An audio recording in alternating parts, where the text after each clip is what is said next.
hijrah itu bukan mundur. Gimana penjelasan?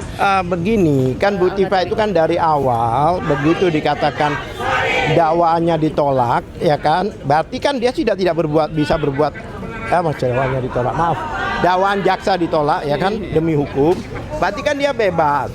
Karena bebas, berarti kan dia sudah nggak ada kontribusi lagi dalam arti secara nyata ya, nyata. Makanya dia bilang, saya siap untuk jadi saksi, menjadi ahli, saya fokus ke buku saya, karena dia sudah bebas, gitu loh. Artinya yang melaporkan bukan Bu Tifa, yang melaporkan Jokowi, gitu loh. Itu yang dimaksud. Jadi kalau jika masalah ini selesai, saya akan fokus dengan pekerjaan saya. Sedangkan perjuangan ini sudah saya tuliskan di buku saya, itu aja.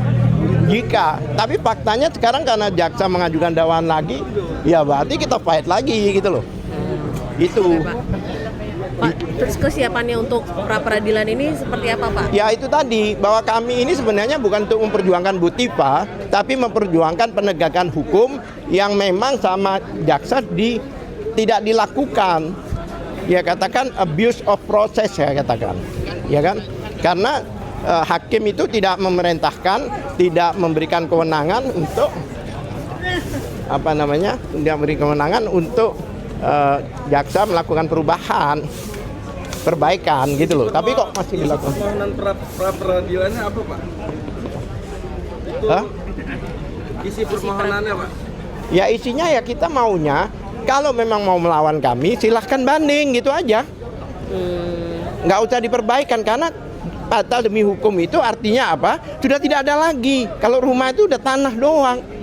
Lah kalau udah tanah, kalau tanaman udah dicabut sama akar-akarnya. Lah kalau memang udah nggak ada, apanya yang dilakukan perbaikan? Sesuatu perbaikan itu adalah sesuatu yang masih ada. Sedangkan ini sudah tidak ada lagi. Oh, jadi saya ingin menegaskan aja, Pak, isi permohonan pra peradilan supaya jaksa itu untuk melakukan banding, Iya. untuk dakwaan yang baru, bukan perbaikan. Iya, itu yang kami tuntut itu. Pasal 206 itu, Pak. 206. Jadi begini loh, jangan salah paham.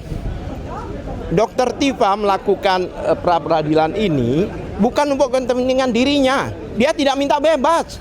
Dia minta dakwaannya tersangkanya dicabut. Tidak. Dia hanya ingin bahwa jaksa menegakkan hukum sesuai dengan ketentuan.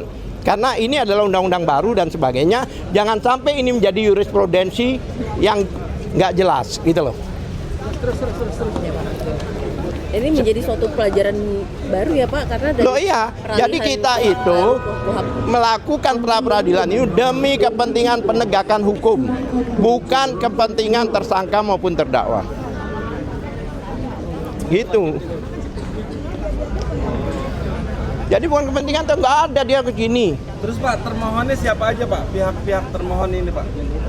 Termohon, ya, dari kami fokus hanya kejaksaan, baik dari Kejaksaan Agung, Kejaksaan Tinggi maupun Kejaksaan Jakarta Selatan. Kami tidak melakukan termohonnya kepolisian, tidak. Buat kami kepolisian sudah selesai. Karena sudah gugur dakwaan yang kemarin ya? Iya, itu aja. Jadi pra peradilan itu bukan untuk membela diri. Kalau kita memang pra peradilan itu kita minta untuk dibebaskan atau tersangkanya dibatalkan, tidak.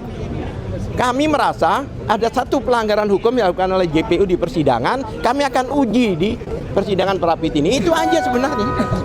Jadi jangan baper-baper amat gitu loh. Pak Katiri, apakah akan mengikuti jejaknya Pak Roy Suryo yang kalau Pak Roy Suryo kan lain ya. Pak Roy Suryo itu yang dimasalahkan memang berhubungan dengan dirinya. Kalau kami kan dengan putusan. Beda. Kami menguji langkah jaksa yang tidak sesuai dengan undang-undang dan tidak sesuai dengan putusan hakim. Lah kalau itu terus diuji di mana? Ya di sini ujinya. Kira-kira akan ada Prapit jilid kedua, ketiga, keempat, kelima? Kami lihat nanti putusan jaksa seperti apa. Kalau dalam putusan Prapit. Kalau putusan Prapit itu ada kemungkinan sesuatu yang kita bisa melakukan mendalami lebih lanjut, ya kita lanjutkan Prapit berikutnya. Tergantung putusan nanti. Tapi Pak, sampai jam saat ini nih Pak, sudah dikabarkan belum Pak? Jaksa itu hadir atau dijadwalkan mulai sidangnya jam berapa Pak? Kami tidak tahu ya, artinya beginilah, kalau memang dia nggak hadir dan sebagainya kan bukan kami yang menilai, biar hakim yang menilai nanti keseriusannya. Kalau kami serius, mulai jam 7 kami sudah di sini dengan seragam lengkap seperti ini dan full tim kami hadir di sini bersama para supporter kami. Ya.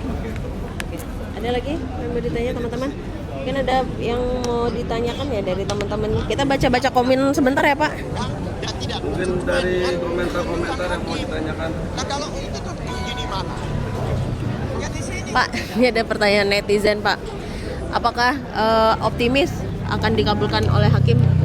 Kalau hakim itu melihat dari kepentingan hukum, melihat memang ada pelanggaran hukum di situ, pelanggaran undang-undang dan pelanggaran dari putusan hakim, kami yakin bahwa hakim akan mengabulkan permohonan kami. Karena itu masalahnya bukan dengan TIFA, tapi dengan due process of law-nya tidak dilakukan dengan benar, itu bukan masalah Dr. TIFA. Padahal amar putusan sudah jelas ya, bahwa saya sudah dinyatakan, perkara saya sudah dinyatakan batal demi hukum. Nah, kalau kemudian terjadi apa yang kemudian sidang berlanjut dan kami tidak melakukan perlawanan, artinya kita membiarkan cacat prosedur itu berjalan ya. Karena apa? Siapa yang menetapkan orang menjadi tersangka maupun terdakwa kemudian ditetapkan itu adalah pengadilan. Nah, pengadilan sudah memutuskan saya bebas dari status saya sebagai terdakwa dan tersangka. Lalu tiba-tiba dalam waktu hanya 3 hari saya dinyatakan lagi sebagai terdakwa dan harus mengikuti sidang. Nah, ini yang betul-betul terjadi sebuah cacat prosedur yang harus betul-betul dikoreksi. Karena kapan seseorang dinyatakan sebagai terdakwa, kapan seseorang dinyatakan sebagai tidak lagi sebagai terdakwa itu kan pada pengadilan yang terjadi. Tetapi ini oleh surat, begitu ya. Jadi amar putusan sudah ditetapkan di pengadilan, lalu kemudian ada surat yang menyatakan saya kembali menjadi terdakwa. Inilah yang menjadi bentuk saya selalu sampaikan bahwa kita melakukan exercise demi untuk bangsa dan negara ini. Dan berikutnya lagi adalah bahwa seluruh masyarakat Indonesia, terutama kita semua, selain kita secara otodidak belajar hukum dengan peristiwa pengadilan atas nama saya, tapi ini adalah sebuah celah bagi kita semua, Anda semua, mahasiswa hukum, baik yang sedang menempuh skripsi maupun tesis serta disertasi doktoral, untuk mengangkat ini sebagai sebuah topik yang menarik sekali untuk Anda uji semua, ya, di dalam penelitian Anda semua, karena ini sangat menarik. Peristiwa saya, ya, peristiwa hukum saya ini adalah salah satu dari bagaimana kita menerapkan KUHP secara perdana untuk yang pertama kalinya, dan ternyata kita sama-sama mendapati bahwa KUHP itu memang betul-betul harus di-exercise. Saya tidak mengatakan KUHP jelek atau KUHP tidak bagus dan sebagainya, tetapi dari peristiwa yang saya alami ini betul ya, bahwa kita betul-betul membutuhkan ujian, membutuhkan exercise terhadap KUHP baru, sehingga nanti ke depannya akan ada koreksi yang mungkin bisa dilakukan oleh MK sebagai judicial review, atau kita bisa gunakan pra-peradilan ini untuk melakukan koreksi secara fundamental terhadap apa yang terjadi, sehingga sekali lagi tidak terjadi kepada anak bangsa yang lain. Ya, demikian yang bisa saya sampaikan, dan mohon doanya agar karena sidang pra-peradilan ini berlangsung maraton ya, besok pagi kita akan lanjutkan dan seterusnya hingga putusan, maka mohon doanya. Saya mohon bukan karena saya ingin dimenangkan, saya mohon doa agar kita sama-sama mendoakan agar terjadi penegakan keadilan bagi negara kita tercinta ini. Ya, terima kasih. Saya lanjutkan. Apa? Bapak ini Bapak. Oh, boleh. Mas pijekan. Ya, terima kasih. Saya menegaskan apa yang dikatakan Dr. Tifa. Pra-peradilan ini bukan untuk kepentingan Dr. Tifa. Karena Dr. Tifa tidak minta dibebaskan, tidak minta dibatalkan status tersangkanya. Tapi yang kami pra-peradilan ini yang kami arahkan yaitu hanya untuk penegakan hukum ini supaya benar-benar ditegakkan dengan due process of law. Ini masalahnya. Oleh sebab itu, karena ini KUHP yang pertama, ini adalah suatu exercise agar kita nanti untuk jurisprudensi ke belakang seperti itu. Kalau setiap kali putusan batal demi hukum terus diajukan, perbaikan mau jadi apa hukum ini? Karena batal demi hukum itu artinya sudah dianggap tidak ada. Tidak ada itu kalau bangunan sudah jadi tanah. Nah kalau tidak ada, apanya yang mau diperbaiki? Kalau compang-camping diperbaiki, ini tidak ada. Batal demi hukum. Dan itu keseluruhan dakwah itu. Ya. Kemudian apa yang perlu dilakukan ini? Satu hal lagi adalah putusan pengadilan itu yang harus dipegang untuk langkah-langkah selanjutnya. Nah, putusan pengadilan itu hakim tidak menggunakan kewenangannya. Karena 75 ayat 4 itu hakim memberikan kesempatan. Kesempatan itu diberikan, tapi tidak bukan ada. demi hukum. Tidak ada pada amar putusan. Iya, dalam Tidak putusan ada. itu tidak tertulis ayat 4, bahkan diloncatin. Diloncatin langsung ke pasal 206. Apa maksud hakim itu? Silahkan melawan, tapi dengan perlawanan banding. Banding dong. Bukan memperbaiki. Seperti pohon itu udah kecabut, seakar-akarnya, apanya yang diperbaiki? Kalau diperbaiki itu yang memang rusak. Ini tidak ada. Coba lihat di dalam kamus, batal demi hukum itu artinya apa? Dianggap tidak ada. Jadi ini sedikit Apanya ya. yang diperbaiki? Ya. Silakan. Jadi tadi pohon apa namanya pohon tuntutan hukum udah dicabut seakar-akarnya. Nah pasal 206 itu mengizinkan kalau pohon itu mau dibawa lagi, dibawa ke atas. Kalau mau lawan, Ya, kalau mau JPU menganggap bahwa pohon ini masih layak untuk disidangkan, maka pohon ini dibawa ke atas, ke banding, ya. kami siap. Nah, untuk itu kami siap. Ya, untuk itu kami siap. Kalau memang JPU mau banding, ya udah, mari kita jalankan itu, bukan dengan cara seperti ini. Pelanggaran ini. Ya, karena ini jelas pelanggaran. Amar putusan tidak menyebutkan pasal 75 ayat 4, tapi digunakan oleh JPU. Kemana mengujinya ya? Di Ya, sini dan mengujinya. ternyata setelah kami pelajari juga ternyata itu terjadi kok hanya sekedar cosmetic edit, hanya memperbaiki Teks, teks typo. ya, tidak memperbaiki substansi, apalagi membuat baru. Jadi sekali lagi teman-teman seluruh media saya juga perlu sampaikan karena begitu banyak pertanyaan di masyarakat Indonesia apakah Dr. Tifa dengan ini takut atau mau lari dan sebagainya. Tidak. Di dalam amar putusan jelas ya ayat 75 pasal 75 ayat 2 dan 3 atau pasal 206. Silakan kalau memang JPU mau Tidak ada lanjut ayat lagi 4. ke banding, kami siap insyaallah. Ya. Ya, terima kasih. Artinya hari Kamis Dr. Tifa hadir juga di sini. Ya, Insya Allah. Insya Allah. Jadi saya mesti lihat jadwal ya, tapi Insya Allah saya akan mengikuti teman-teman persidangan ini bersama para advokat saya. Tentu saja mereka sangat berkepentingan terhadap saya ya, masa saya tidak hadir ya. Saya harus membersamai juga.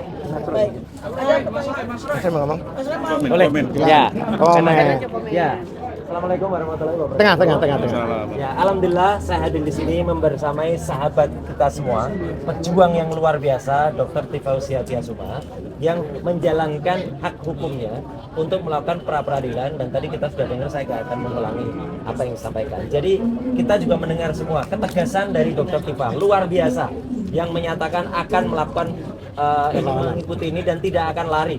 Ya, jadi saya secara pribadi dan kita semua mendukung, support penuh upaya dari Dr. Tifa dan semua tim hukum yang luar biasa, TPDT, ya, tim pembela Dr. Tifa itu menjalankan sebaik-baiknya. Saya kira itu aja, dan besok pagi jam 11 ya itu akan dimulai, dan lusanya Dr. Tifa juga akan menjalankan lagi kalau sidang dari pra-peradilan itu memang tiap hari. Lusa itu adalah pembuktian. Saya harap Sabtu. tim itu akan siap, kecuali Sabtu nggak ada ya. Dan Jumat itu saya juga ada pra-peradilan di sini juga. Jadi kita akan bersama-sama. Saya kira itu ya, Dok. Jadi saya kira tetap terus lakukan apa yang disebut sebagai upaya hukum untuk maju ke depan, dan kalau mau dikatakan apa yang akan kita lakukan, nah saya akan katakan adalah saya akan lawan.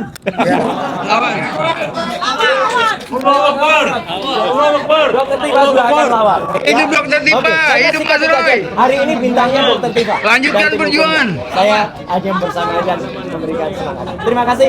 Assalamualaikum warahmatullahi wabarakatuh.